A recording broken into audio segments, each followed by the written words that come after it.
تنور روشن ہو گیا تو آپ سہیل ابن حسن خراسانی سے امام فرماتے ہیں کہ جاؤ اور جا کر تنور میں بیٹھ جاؤ، جلتے ہوئے تندور میں بیٹھ جاؤ۔ اب یہ گھبرا گیا، فوراً کہنے لگا مولا میرے بیوی بچے ہیں، ان کا کیا ہوگا؟ مولا میرے بیوی بچے ہیں، میری اولاد ہے، میرا خاندان ہے۔ گھبرا گیا کہ جلدی آپ میں کون بیٹھے؟ بھائی جس کے دل میں محبت ہو وہ آگ سے جلانا پڑتا ہے، آگ گلزار ہو جاتی ہے اس کے دل۔ اب یہ بہانے کرنے لگے، ٹھیک ہے سہیل ابن حسن خراسانی میں بیٹھ جاؤ۔ اب جیسے بیٹھے اتنے میں ہاتھوں میں مکھی آئے، ہاتھوں میں جوتیاں لیے ہوئے تھے۔ اب ہاتھوں میں مکھی سے کہا اے ہاتھوں میں مکھی جاؤ اور جا کر جلتے ہوئے تندور میں بیٹھ جاؤ اور جانے کے بعد یہ جوتیاں باہر رکھو اور باہر رکھنے کے بعد جلتے ہوئے تندور میں نہ انہوں نے چھو گئی اور نہ چلا گئی، کچھ بھی نہیں کہا۔ اطاعت امام اسے کہتے ہیں کہ جس کا حکم آ جائے نہ کچھ کہا جائے یا تب جو تب ایسا نہیں کہنا چاہیے، بلکہ امام کی اطاعت کے آگے اپنے سر کو جھکا دینا چاہیے، اپنے سر کو خم کر دینا چاہیے۔ یہ بتایا ہارون مکی نے۔ اب جیسے ہارون مکی آتے ہیں اپنی جوتیوں کو تندور کے باہر رکھتے ہیں اور رکھنے کے بعد تندور میں بیٹھ جاتے ہیں اور امام فرماتے ہیں اب اس تندور کے ڈھکن کو بند کر دیا جائے، یعنی اس تندور کو اوپر سے بند کر دیا جائے۔ اب جب بند کر دیا گیا تو امام سہیل حسن ابن خراسانی سے گفتگو میں مصروف ہو گئے۔ ابھی گفتگو میں مصروف سے ایک مرتبہ اس کے دل میں یہ خیال آ رہا تھا کہ اب ہارون مکی کا کیا ہو رہا ہوگا، ہارون مکی تو جل رہے ہوں گے، ہارون مکی کا کیا حال ہو رہا ہوگا۔ تو امام اس کے دل کے خیالات کو پڑھ رہے تھے۔ امام کہتے ہی اسے ہے کہ جو دلوں کا مطالعہ کر لے۔ اب امام نے فرمایا اے سہیل ابن حسن خراسانی تم پریشان کیوں ہو رہے ہو؟ تم سوچ رہے ہو ہارون مکی کا کیا ہو رہا ہوگا؟ جاؤ اور جا کر دیکھ لو کہ ہارون مکی کا کیا ہو رہا ہے۔ اب جیسے ہی قریب جاتے کہا دیکھ جا رہے ہو تندور کا ڈھکن ہٹاؤ۔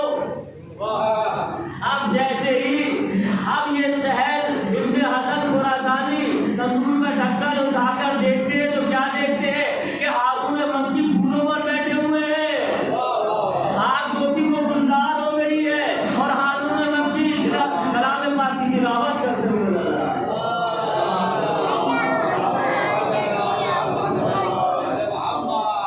اب سہیل ابن حسن خراسانی سے امام فرماتے ہیں کہ یہ بتاؤ خراسان میں میرے چاہنے والے اتنے کتنے ہیں، ایسے کتنے ہیں؟ آج جو ہم کہتے ہیں اللہ جل آ جائیے یا امام زمانہ، اب کتنے ایسے لوگ ہیں کہ جنہوں نے تیاری کر رکھی ہے؟ کہنے میں اور عمل کرنے میں بہت بڑا فرق ہے۔ ہماری قوم کا کیا حال ہے؟ مانیں گے مولا کو، مانیں گے علی کو، لیکن علی کی نہیں مانیں گے۔ جناب عیسیٰ کا قوم والا کہ ہم جناب عیسیٰ کو تو مانیں گے، عیسیٰ کی نہیں مانیں گے۔ تو کہیں ایسا نہ ہو کہ ہم میں بھی ایسے لوگ ہوں۔ میں سب کی بات نہیں کر رہا، کچھ لوگ ہوتے ہیں زبانی دعویٰ کرنا اور ہوتا ہے، اس کو عمل کا جامہ پہنانا اور بات ہوتی ہے۔ اسی طرح سے نہ ہو جائیے گا کہ جس طرح سے سہیل ابن حسن خراسانی ہو گئے، بلکہ ایسے ہو جائیے گا جیسے ہارون مکی۔ تو اب مولا فرماتے ہیں یہ بتاؤ کہ ایسے چاہنے والے خراسان میں کتنے ہیں؟ کہا خدا کی قسم ایک بھی نہیں ہے۔ تو مولا نے فرمایا یہ ہم جانتے ہیں، اگر ان جیسے 5 افراد بھی ہوتے تو ہم اپنے حق کے لیے کھڑے ہو جاتے ہیں۔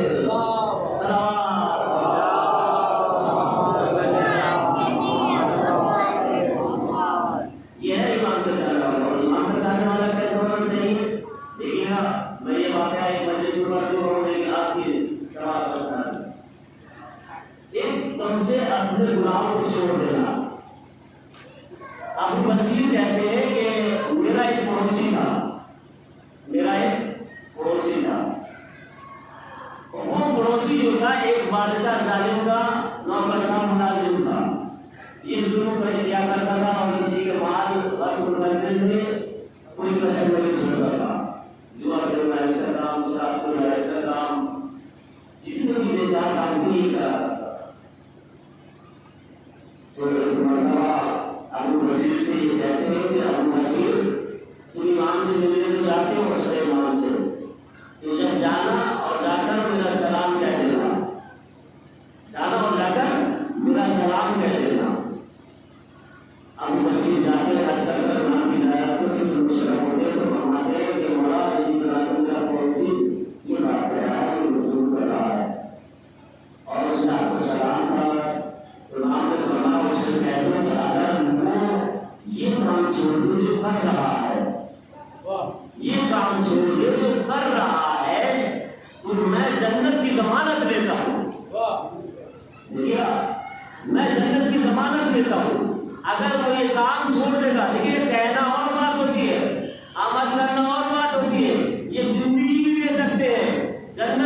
گھر پر فرشتے آئے، آنے کے بعد ان کی ڈیوٹی کیا تھی؟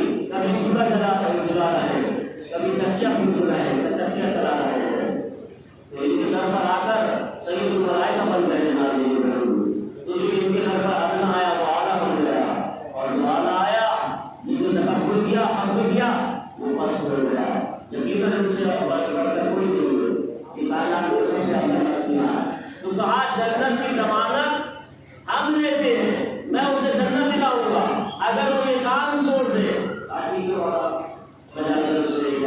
اور دیکھو تم سے وہ ملنے آئے گا، مولا کو معلوم بھی ہے وہ ملنے آئے گا، تم نہیں جاؤ گے ملنے بلکہ وہ تم سے ملنے آئے گا۔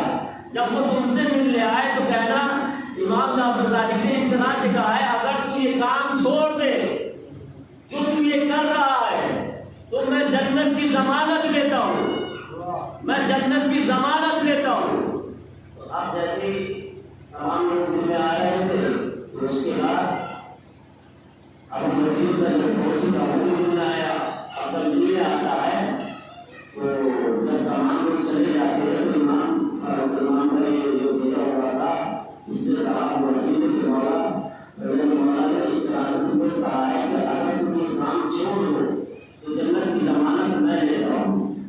اسے واقعہ قسم کھا کر بتاؤ کہ واقعہ جعفر بن محمد نے ایسے ہی کہا ہے، کہا میں قسم کھا کر کہتا ہوں۔ بس اس جملے میں ایسا سہیا فوراً رونے لگا، ایسا امام کا ساتھ ہوا، فوراً رونے لگا، دنیا کرنے لگا کہ یہ دنیا کرنے لگا، اور جیسے دنیا کرنے لگا اس کے حالات تبدیل ہونے لگے۔ یہ حالات تھے نا گناہ کرنے کی کیفیت کی مسبت بدل گئی، اچھا یہ ہونے لگے، ابھی گھر جا کر اس کا مال کا وہ دے دیا، اس کی جائیداد کی مسبت واپس کر دی۔ اور یہاں تو میرا حساب ہے جو اپنا اپنا وہ بھی مانتے ہیں، ایسا نہیں ہونا چاہیے، بلکہ جس کا حق جو کو پہنچا دینا چاہیے۔ یہاں تک کہ امام جعفر صادق کا صاحب فرماتے ہیں کہ جس کے گھر میں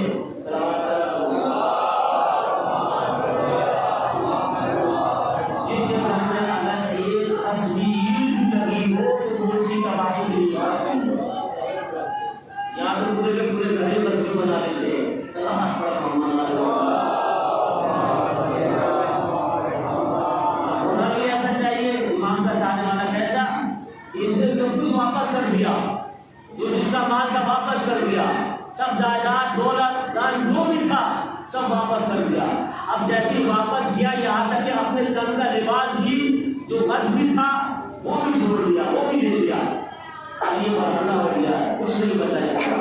تو اس نے ابو بصیر کو بلایا کہ ابو بصیر آپ میرے پاس آ جاؤ، میں آپ سے کچھ گفتگو کرنا چاہتا ہوں۔ تو ابو بصیر آئے، یہ دروازے کے پیچھے سے گفتگو کر رہا تھا۔ اے ابو بصیر، امام کے کہنے پر میں نے عمل کر لیا ہے، امام کے کہنے پر میں نے عمل کر لیا ہے۔ اور اے ابو بصیر، میں دروازے کے پیچھے سے اس لیے گفتگو کر رہا ہوں کہ میرے پاس لباس بھی نہیں ہے، کیونکہ جو لباس تھا وہ غصبی تھا، میں نے وہ سب دے دیا، جس کا حق تھا میں نے دے دیا۔ اب میرے پاس پہننے کے لیے لباس بھی نہیں ہے، کپڑا بھی نہیں ہے۔ اب ابو بصیر نے اپنے دوستوں سے جمع کیے پیسے اور جمع کرنے والوں کو لباس دیا، لباس لا کر اس کو دے دیا۔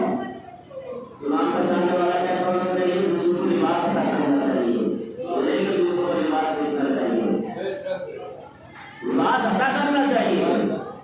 کیونکہ آپ اگر یہاں پر آج کسی کو لباس پہنائیں گے دنیا میں تو اللہ آپ کو لباس پہنائے گا، اللہ آپ کو بڑھانا نہیں چھوڑے گا۔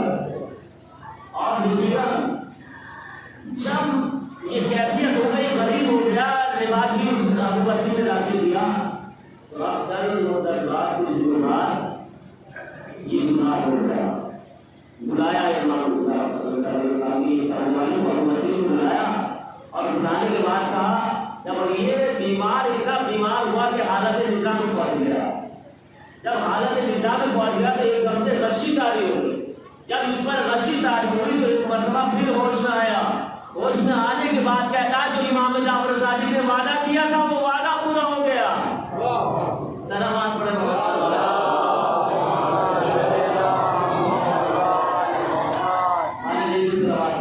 اللہ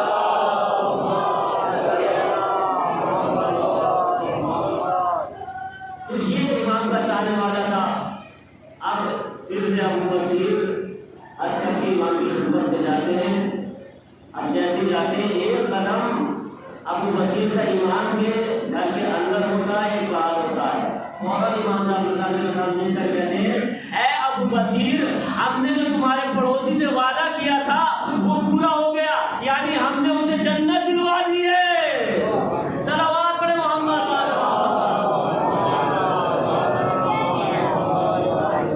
یہ اگر صلوات کی فضیلت ہے کہ ایک مرتبہ ایک عورت کا جوان بیٹا مر گیا. وہ گناہگار تھا، اسے اس کی ماں بہت سمجھاتی تھی کہ بیٹا ایسا مت کیا کرو، لیکن وہ گناہ کرتا تھا، گناہ سے باز نہیں آتا تھا. اچانک کیا ہوا، وہ بیمار ہو گیا. بیمار ہوا، جب بیمار ہوا وہ تو یہاں تک کہ بیماری نے شدت لی. جب شدت میں زیادہ بیمار ہو گیا یہاں تک کہ وہ اس کا انتقال ہو گیا. جب اس کا انتقال ہو گیا تو اس کی ماں پریشان تھی کہ توبہ کیے بغیر میرا بیٹا مر گیا، توبہ کیے بغیر میرا بیٹا مر گیا، کیا عالم ہوگا. اس کے دل میں دیکھنے کی خواہش تھی کہ اپنے بیٹے کو دیکھوں. جب لوگ آپ نے اپنے بیٹے کو دیکھتی ہے، کیا دیکھتی ہے کہ میرا بیٹا عذاب الہی میں مبتلا ہے، عذاب الہی میں مبتلا ہے. کیونکہ ماں تھی، ماں کا دل تڑپ گیا اور پریشان ہو گئی. اب دل چند دن بعد اس نے اپنے اسی بیٹے کو دیکھا. کیا دیکھا کہ ایک اچھی جگہ پر بیٹھا ہوا ہے، نعمتیں اسے مل رہی ہیں، نعمتیں اسے مل رہی ہیں، پریشانی کے عالم میں نہیں ہے. پہلے دیکھا تھا تو عذاب میں مبتلا تھا، لیکن اب دیکھا تو رحمت میں مبتلا ہے.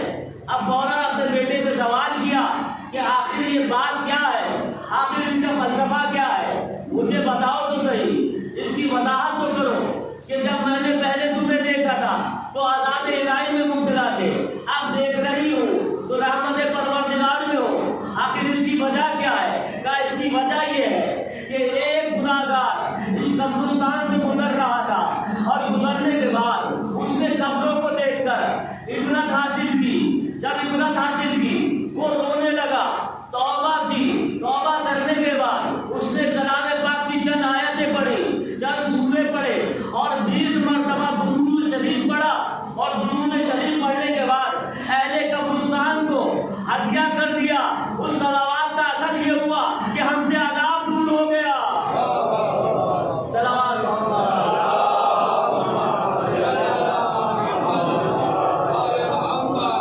آپ نے دیکھا صلوات کی کتنی فضیلت ہے. صلوات کی ایک فضیلت یہ ہے کہ جو برے اخلاق والا ہے، اگر وہ یہ چاہتا ہے کہ میرا اچھے اخلاق ہو جائے تو وہ کثرت سے صلوات بھیجا کرے.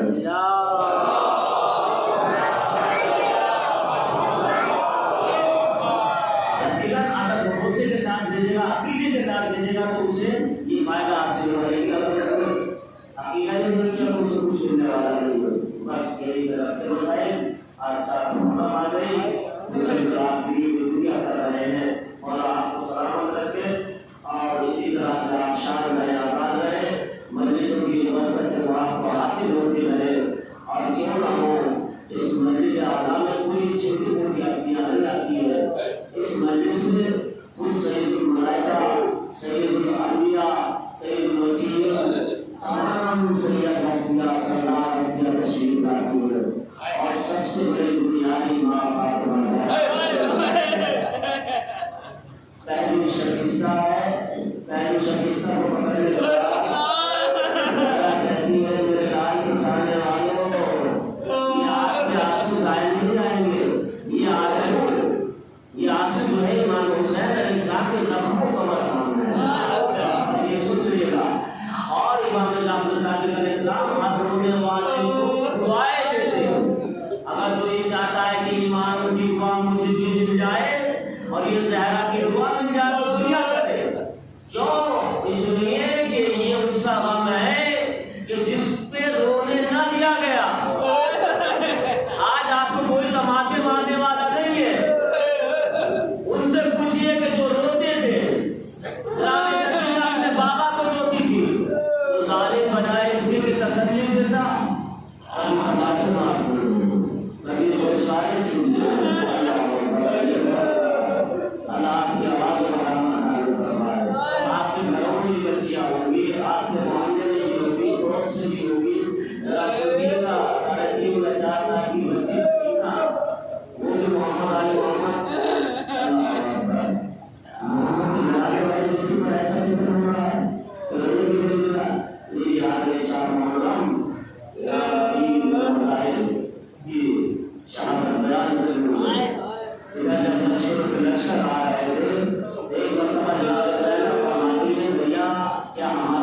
کہ یہ حسین بن علی کی طرف سے خط ہے رجل فقیر نور نام حبیب بن مظاہر نور بس قاصد خط کو لے کر پہنچا اس وقت پہنچا کہ جب حبیب بن مظاہر سرکار بیٹھ کر اپنی زوجہ کے ساتھ کھانا کھا رہے تھے ابھی ایک لقمہ توڑا یہ تھا کہ ایک مرتبہ جب کوئی دعا ہوا اور لقمے کو چھوڑ دیا دروازے پر پہنچے اور کام حسین کا قاسم بس فوراً جب حسین کا نام سنا حسین کے چاہنے والوں اور دروازے کو کھول دیا اب جیسے دروازے کو کھولا خط دیا اور خط دیکھنے کے بعد پڑھا اب ظاہر سی بات ہے جب خط پڑھا ہوگا تو حسین کی تصویر آنکھوں میں گھوم رہی ہوگی وہی حالات گھوم رہے ہوں گے جو بچپن میں تھے بچپن میں کتنی محبت کرتے تھے حبیب میں بتائے اتنی محبت کرتے تھے کہ جب پہلے مدینہ کھیل کے وہ نظر آتے تھے امام حسین کے ساتھ تو جدھر جدھر امام حسین جاتے تھے ادھر حبیب میں بظاہر جاتے تھے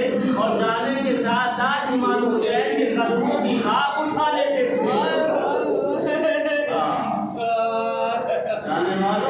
حسین کی قدموں کی خاک اٹھا کر اب یہی منظر رسول خدا دیکھ رہے تھے اب جیسے رسول خدا نے دیکھا تو حبیب ابن مظاہر کو اپنی آغوش میں لیا اب جیسی آغوش میں لیا تو فوراً اہل مدینہ نے دیکھا دیکھنے کے بعد کہا یا رسول اللہ ہم کیا منظر دیکھ رہے ہیں کہ بچے تو اور بھی ہیں لیکن کسی بچے کو آپ اپنی آغوش میں نہیں لیتے ہیں لیکن یہ حبیب ابن مظاہر جو ہے آپ ان کو آغوش میں کیوں لے رہے ہیں کہا تمہیں نہیں معلوم کل جب کربلا کا میدان ہوگا میرا حسین لیکن میں آؤں گا اس کی مدد کے لیے آئے گا یہی وہ وقت تھا کہ حبیب ایک مرتبہ خط کو پڑھتے ہیں زوجہ نے کہا کس کا خط ہے کہا حسین ابن علی کا خط ہے کہا کیا ہوا خیریت تو ہے خیر تو ہے حسین ابن علی کی کہا کچھ بات نہیں بس بات یہ ہے کہ حسین ابن علی نے خط لکھا ہے مدد کے لیے بلایا ہے اور ساتھ میں یہ بھی لکھا ہے کہ حبیب جلدی آنا حبیب جلدی آنا ایک مرتبہ زوجہ نے کہا حبیب پھر کیا ارادہ ہے پھر کیا خیال ہے تو حبیب نے بظاہر کہتے سوچ رہا ہوں کہ نصرت کے لیے جاؤ یا نہ جاؤ جاؤ یا نہ جاؤ ایک مرتبہ زوجہ کہتی ہے عجب بات ہے عجیب بات کر جو زہرا کا لال بنا اور تم نہ جاؤ ارے لو یہ چادر لو یہ چوڑیاں لو اب میں حسین کی کے لیے جاؤں بس یہ کہنا تھا عزادارو ایک مرتبہ حبیب ابن مظاہر رکھ کر کہتے ہیں ارے میں تو آپ سے دیکھ رہا تھا آپ کا امتحان لے رہا تھا میں یہ کیسے ہو سکتا ہے حسین ابن علی بلائے حسین ابن علی بلائے اور میں مدد کے لیے نہ جاؤں زہرا کا لال درد آلہ میں پڑے اور میں نہ جاؤں یہ کیسے ہو سکتا ہے میں ضرور جاؤں گا بس یہ کہنے کے بعد غلام کو کہا کہ تم جا کر باہر گھوڑے کو آراستہ کرو گھوڑے کو غلام نے آراستہ کیا ادھر حبیب ابن مظاہر کو آنے میں دیر ہو گئی اب جیسے ہی دیر ہوئی نا تو غلام نے ایک مرتبہ گھوڑے کے کانوں میں کہا اے آسف باوفا ایک اگر آقا آنے میں دیر کرے اگر آقا نہیں آئیں گے تو میں تجھ پر سوار ہو کر حسین کی مدد کے لیے جاؤں یہ وقت آ گیا تھا حسین ابن علی بس حبیب ابن مظاہر یہ سن رہے تھے کہ ایک مرتبہ اپنے سر سینہ کو مل گیا کیا غربت ہے کیا عالم غربت ہے کہ حسین ابن علی کے لیے غلام کو جائے اور ان کا دوست نہ جائے یہ کیسے ہو سکتا ہے بس گھوڑے پر سوار ہوئے ادھر حسین انتظار کر رہے تھے ادھر حبیب ابن مظاہر جیسے گھوڑے پر سوار ہوئے کہا جاؤ غلام سے کہا جاؤ ہم تمہیں آزاد کرتے ہیں جاؤ ہم تمہیں آزاد کرتے ہیں تو غلام کہتا آتا کیا بات ہے جب پوری زندگی خدمت دینے کا وقت تھا تو خدمت دیتے رہے لیکن جب جنت میں جانے کا وقت آیا تو کیا خدمت چھوڑ سکتا ہے یہ کیسے ہو سکتا ہے آقا وہی غلام آقا میں بھی آپ کے ساتھ رہوں گا ادھر امام حسین ہے ایک مرتبہ غبار کو دیکھا کیسے غبار کو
کرنا چاہتے حسین بن عمیر نے کیا کیا؟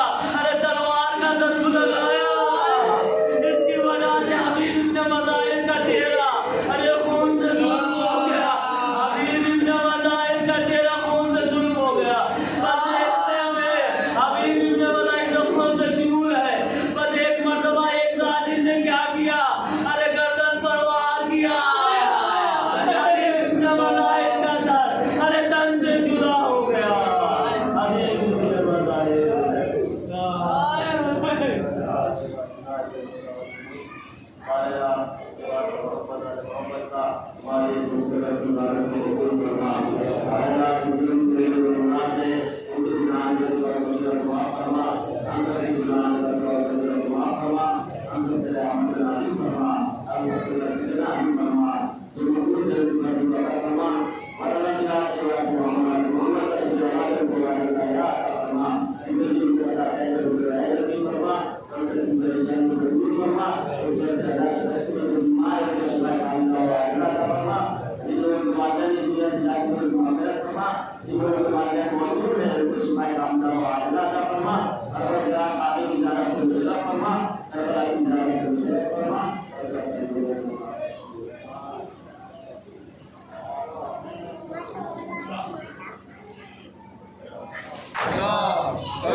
جوان بیٹے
Hey!